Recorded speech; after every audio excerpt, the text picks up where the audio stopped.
この動画はメーカーの公式発表ではないネットで拾った画像に基づいていますので、正しくない内容が含まれる可能性があります。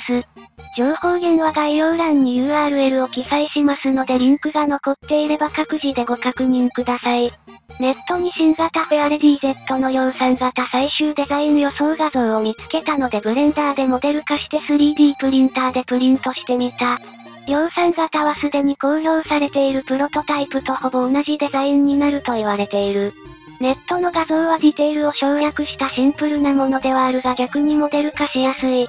正面、横、真上、後ろからの図面が揃っており、それらの図面間に矛盾も少なく比較的正確な図面だった。ボンネットのパネルラインとヘッドライトやリアビューにも昔のフェアレディの面影を取り入れており、原点回帰を意識したデザインに感じるけど全長が比較的短く幅が広いのは今風かもしれない。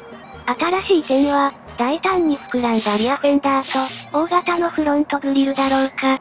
フロントのラジエータやインタークーラーの吸気部分は、昔は目立たないようにデザイン的に処理するのが普通だったのに、今はあえて目立つようにするのがトレンドらしい。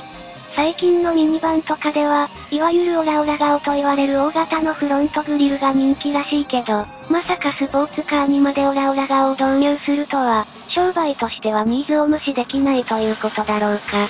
下品なオラオラ顔はあまり好きではないけど、どうせ高くて買えないひがみだからどうでもいい。スープラや GTR のようなマッチョなデザインではなく、優雅さを重視した昔のフェアレディ Z のようなシンプルなデザインなので、インパクトが物足りない気がしないでもないけど、実写はもっと複雑なディテールが追加されてかっこよくなると思う。ちなみに私はお金も保管場所もないので買えないので、模型を作って満足するしかない。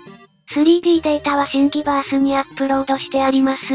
量産型が発表されたら異なる部分を修正するかもしれませんが、その頃にはもう興味を失っているかもしれません。ご視聴ありがとうございました。